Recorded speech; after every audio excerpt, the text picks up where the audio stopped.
14 juin 1999.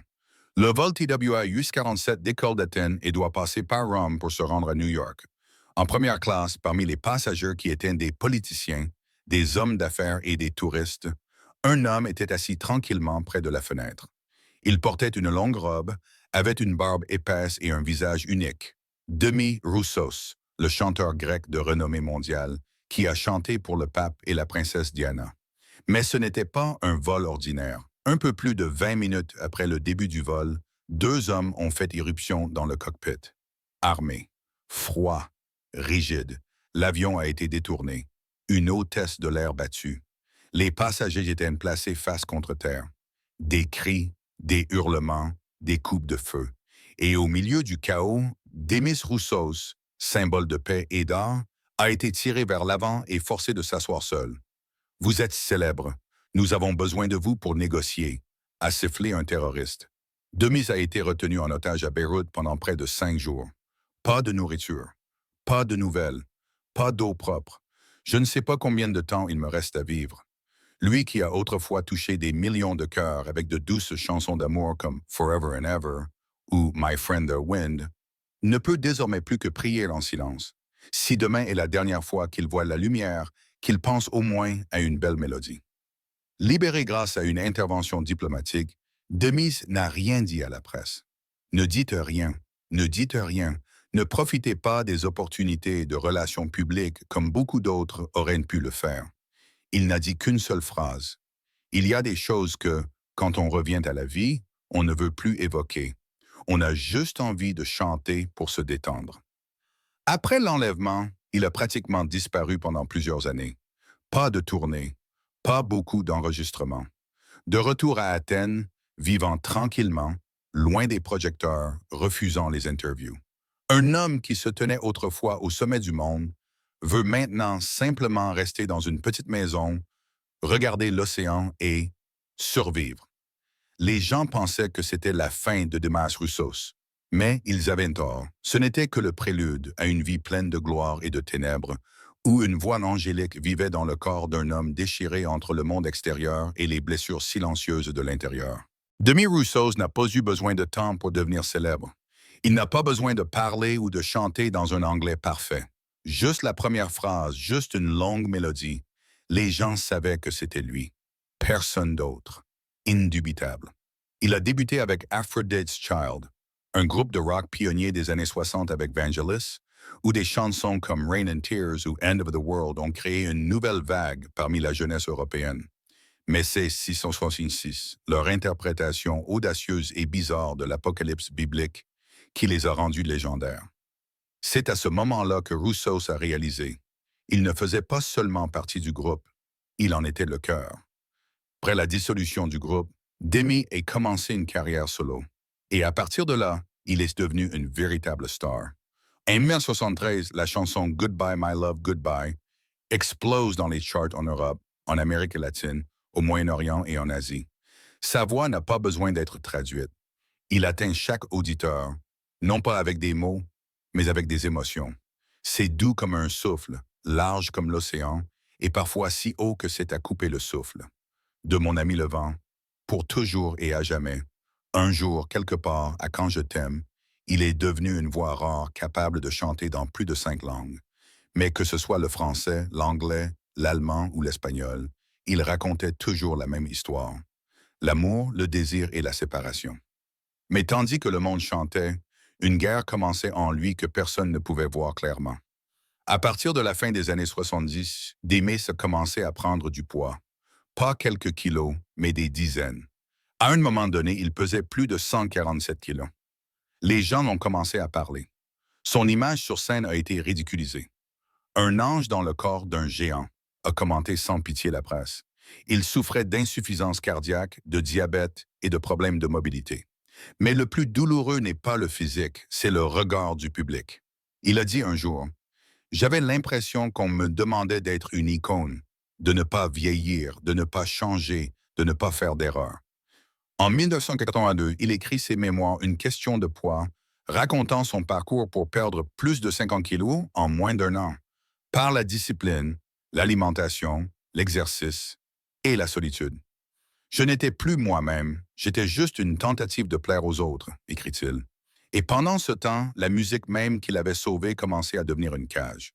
Il a été contraint de chanter selon son goût, de maintenir son image, d'avoir des contrats qui se chevauchent et un calendrier de représentation serré. Le monde l'appelle le grec le plus célèbre après Socrate, mais lui-même se considère souvent comme un produit exploité jusqu'à l'épuisement.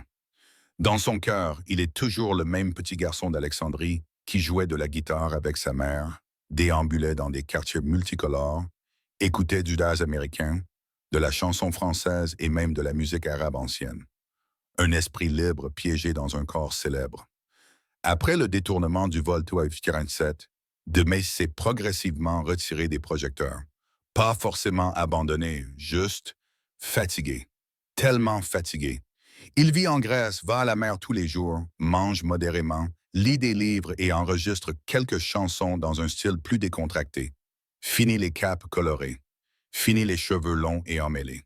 Juste un homme qui a trop chanté pour les autres veut maintenant chanter quelque chose pour lui-même. Et au cours de ces dernières années, la musique qu'il enregistra, bien que n'étant plus populaire, était plus chaleureuse que jamais. C'était comme si Demi avait enfin trouvé ce qu'il cherchait toute sa vie, le vrai silence. En mars 2013, dans une chambre VIP d'un patient à Athènes, l'oncologue en chef a discrètement déposé les résultats des tests sur la table. Sur le papier, il y avait 3 mots froids: gastrite avancée, cancer de l'estomac à un stade avancé, métastase. Il ne reste plus beaucoup d'options. Mais il y a une particularité. Le patient n'est pas informé. Sa famille, sa femme et sa fille Émilie, a décidé de garder le secret. Non pas parce qu'il voulait tromper, mais parce qu'il comprenait bien de mise. Il a traversé la guerre, la pauvreté, la perte, les enlèvements, les médias, la solitude. Mais la seule chose à laquelle il ne peut résister, c'est le désespoir. Ils avaient une peur que s'il le savait, il arrêterait de chanter. Mais pour Demis, sans musique, il ne vivrait plus. Ainsi, l'homme à la voix angélique a vécu ses derniers jours en croyant qu'il avait simplement besoin de se reposer un moment. Il continua à s'asseoir au piano. Noter des idées pour l'album final. J'écoute de vieux disques, parfois en riant, parfois en soupirant. Émilie a raconté que dans ces dernières semaines, son père chantait souvent une vieille chanson pour lui-même. Lovely Lady of Arcadia. Elle a demandé pourquoi, il a simplement répondu « Parce qu'il y a de la lumière. J'ai besoin de lumière. » Le monde extérieur ne sait rien. Personne n'imaginait que Demis Roussos était en train de mourir. Parce qu'il apparaît encore occasionnellement dans de courtes conversations avec les stations de radio locales ou dans quelques notes manuscrites adressées à des fans fidèles. Silencieux. Aucune plainte. Juste un Demis simple et humble. Et il a toujours l'impression qu'il doit au public une chanson de plus. Et puis, le matin du 25 janvier 2015, après une longue nuit de coma, il est décédé dans son sommeil. Indolore, aucune résistance, pas besoin de support machine. Son corps, autrefois le foyer d'une voix qui faisait taire le monde, se refermait désormais comme une chanson qui venait de terminer son dernier couplet. Lorsque la nouvelle a été annoncée, la presse internationale a été presque choquée. Certains ont même pensé qu'il s'agissait de fausses nouvelles, car il n'y avait aucun signal, aucun avertissement, aucune sonnerie d'adieu. Ce matin-là, les gens ont commencé à partager les mélodies qu'il chantait. Goodbye, my love, goodbye, retentit à Paris. My Reason a été diffusé à la radio de Buenos Aires. Forever and Ever a été joué encore et encore dans les émissions nostalgiques à travers l'Europe.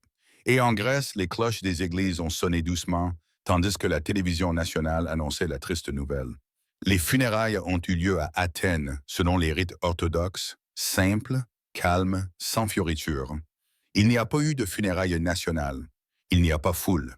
Mais il y a quelque chose qui dépasse le cadre d'un adieu. Le silence. Il est bien connu qu'un grand chapitre de la musique du monde vient de se clore. Vangelis, son ami qui a formé le groupe Aphrodite's Child, n'a pas assisté aux funérailles. Il a envoyé une courte lettre manuscrite qui a été lue devant le cercueil. Nous étions 2 jeunes pensant atteindre le bout du monde grâce à la musique. Tu as une longueur d'avance sur moi. Ne m'attends pas. Chante en premier. Quand j'arriverai, je veux entendre à nouveau ton rire. Après sa mort, sa fille Émilie a révélé quelque chose qui a laissé le public incapable de retenir ses larmes. Durant les dernières années de sa vie, Demis Roussos a écrit une série de lettres manuscrites à des fans qui l'avaient touché. Une lettre à une mère en Espagne qui disait que son enfant s'était endormi en écoutant My Friend the Wind.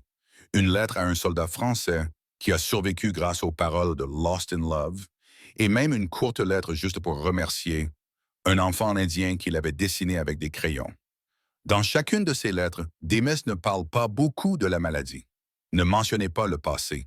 Il n'écrit que sur la gratitude. À propos de la lumière reste dans la musique, même lorsque le chanteur n'est plus là. Plus de 60 millions de disques vendus, des centaines de tournées mondiales, des milliers de reprises, des millions de fans à travers les générations, tout cela constitue un héritage irremplaçable. Mais ce qui fait que Demis Roussos reste à jamais dans le cœur des auditeurs, ce n'est pas seulement le numéro, mais le sentiment.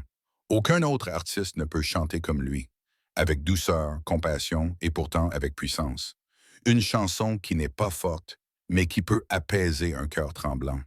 Un artiste n'utilise pas la musique pour imposer, mais pour embrasser l'auditeur. Au Moyen-Orient, il est considéré comme la voix de la paix. En France, il était l'homme romantique des années 70.